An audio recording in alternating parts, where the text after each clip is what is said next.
ሰላም ቤተሰብ በያላችሁበት ሰላማችሁ ይብዛ። ዛሬ የምናየው አራት ነገሮችን ይሆናል። ነፃነትና ባርነት፣ ስልጣኔና ኋላ ቀርነት። ነፃነት ማለት ምን ማለት ነው? ባርነት ማለት ምን ማለት ነው? ነፃነትን ከባርነት እንዴት እንለየዋለን? ስልጣኔ ማለትስ ምን ማለት ነው? ኋላ ቀርነት ማለትስ ምን ማለት ነው? ስልጣኔን ከኋላ ቀርነት በምን እንለየዋለን?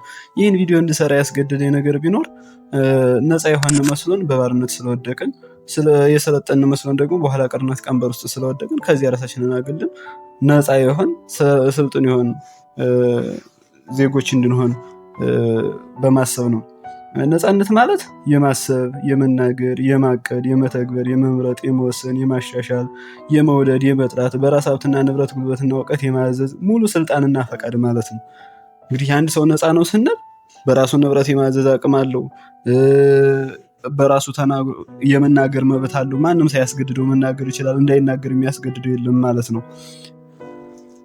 ነፃ ነው የምንለው እንግዲህ አንድ ሰው ለሚያስበውና ለሚናገረው፣ ለሚያቅደውና ለሚተገብረው ሁሉ ተጠያቂው ራሱ ሲሆን ነፃ ከሆነ ለሚያቅደውም፣ ለሚተገብረውም፣ ለሚያደርገውም፣ ለሚናገረውም ሁሉ ራሱ ተጠያቂ ነው ማለት ነውና ይህ ነፃነት ደግሞ በምን ይገነባል የሚሉትን ነገሮች ስንመለከት ደግሞ ሰው ነፃነቱን የሚያገኘው በራስ በመተማመን፣ ሐቀኛ በመሆን፣ ታታሪና ትጉ በመሆን፣ ስንፍናና ፍርሃትን በማስወገድ፣ ጠንካራ ሰራተኛ በመሆን ሰው ራሱ ነፃነትን ይሰማዋል። ነፃ ነው ማለት ይቻላልና ነፃነት የባርነት መድኃኒት ነው። ነፃነት ባርነትን የምንገልበት ትልቁ መሳሪያችን ነው ማለት ነው። ሌላኛው ባርነት ነው። ባርነት ነፃ መሆናችንን የሚነፍገን፣ ነፃ እንዳንሆን ጥገኛ የሚያደርገን፣ የሰዎች ታዛዥ የሚያደርገን ነውና ባርነት ማለት በራስ አካልና ሀብት ማዘዝ አለመቻል፣ ለሰው መገዛትና ለሰው መኖር ማለት ነው። ባርነት ባለበት ሁሉ ሀብትና ጉልበት በነፃ ይበዘበዛል እንጂ በክፍያ ወይም ደግሞ የሆነ ደመወዝ በማግኛ ላይሆን ይችላል። በባርነት ውስጥ ሰው እየኖረ ማለት ነው። የራስን ዕድል በራስ መወሰን አይችልም። አንድ ሰው የሚያምንበትን መልካም ስራ መስራት ካልቻለ፣ የሚያምንበትን እንዲሰራ በሌላ አካል የሚገደድ ከሆነ ያ ሰው ለሌሎች የተሸጠ ባሪያ ሆኗል ማለት ነው። ባርነት ማለት በአጭር ቋንቋ ሰው ሁሉ ለተሸነፈለት ነገር መገዛት። ያ የሚሸነፍለት ነገር ሱስ ሊሆን ይችላል፣ ዝሙት ሊሆን ይችላል፣ ስርቆት ሊሆን ይችላል፣ መዋሸት ሊሆን ይችላል፣ ፍርሃት ሊሆን ይችላል፣ ስንፍና ሊሆን ይችላል። እና ለእነዚህ ሁሉ የሚገዛ ከሆነ ያ ሰው ባሪያ ሆኗል ማለት ነው። ሰው ባሪያ ከሆነ ደግሞ ለማደግም ከስኬቱ እንዲደርስም አይችልም።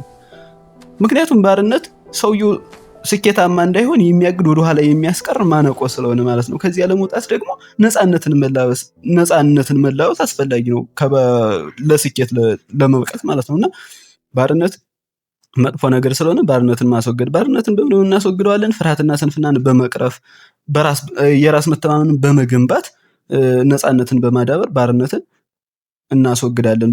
ባርነትን ካስወግድን ደግሞ ነፃዎች ነን ማለት ነው። ነፃዎች ከሆን ደግሞ ለስኬታችን እንደርሳለን፣ ህልማችንን ለማሳካት እንበቃለን፣ ለሀገራችን፣ ለወገናችን፣ ለቤተሰባችን የምንጠቅም ዜጎች እንሆናለን ማለት ነው። ሌላኛው ስልጣኔና ኋላ ቀርነት ነው። ስልጣኔ የምንለው እንግዲህ የሰውን ድካም የሚቀንስ፣ የሰውን ችግር የሚቀርፍ መሳሪያዎችና አሰራሮችን መጠቀም ማለት ነው። ስልጣኔ የምንለው የሰውን ድካም የሚቀንስ፣ የሰውን ችግር የሚቀርፍ መሳሪያን፣ አሰራርን የሚጠቀም ሰው ከሆነ አንድ ሰው ሰልጥኗል ማለት ነው። ለምሳሌ በባዶ ድምፅ ከመጮህ በማይክራፎን መናገር፣ በባዶ እግር ከመሄድ በጫማ መሄድ፣ በእግር ከመጓዝ በትራንስፖርት መጓዝ፣ በእጅ ከመፍጨት በሞተር ወፍጮ መፍጨት፣ በእጅ ከመጻፍ በኮምፒውተር መጻፍ፣ በእጅ ከመስፋት በማሽን መስፋት፣ በዶማ ከመቆፈር በዶዘርና በግሬደር መቆፈር፣ በትራንስፖርት ሩቅ መንገድ ተጉዞ የሆነ መረጃን ከማድረስ በስልክና በፋክስ በመነጋገር ጉዳይን በቀልጣፋ አሰራር ማስፈጸም።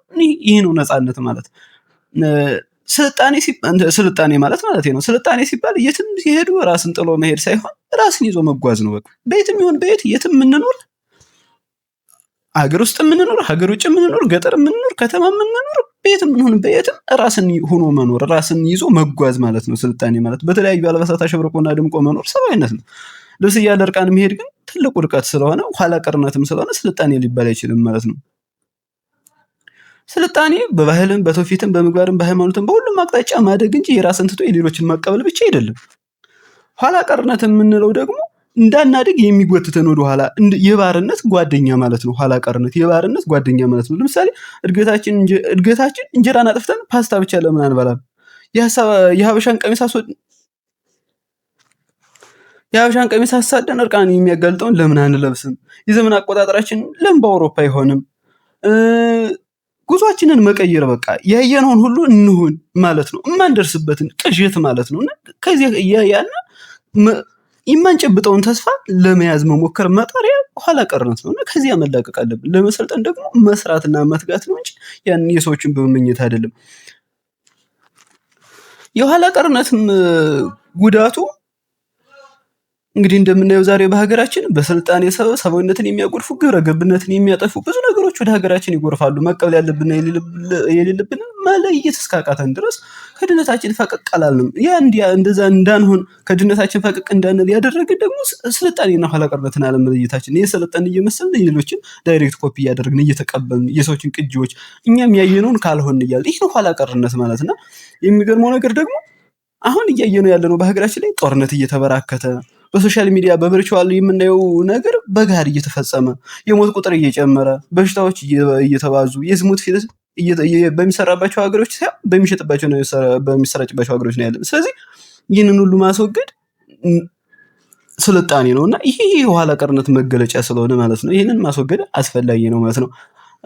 ዛሬ በሀገራችን የምናየው ለሀገራችን አስፈላጊው ሀገራችንን የምትፈልገው ነገር ቢኖር የራሱን ጎጆ ቤት በቀለም ለማስዋብና ቆርቆሮ ለማልበስ የሚሯሯጥ እንጂ የሌላውን ረጅም ፎቅ አሻግሮ እየተመለከተ በምኞት የሚዋጅቅ ትውልድ አይደለም።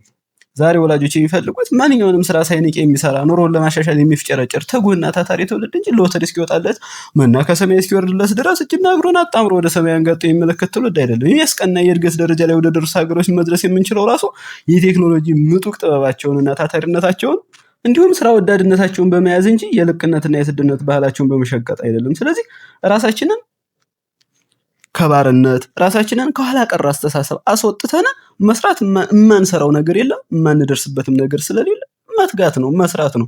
ቁጭ ብለን የማንደርስበትን ህልም ከመቃሸት ወደምንደርስበት በተግባር መሄድ ነው እና ለኛ ለእድገታችን መሰረቱ ማለት ነው።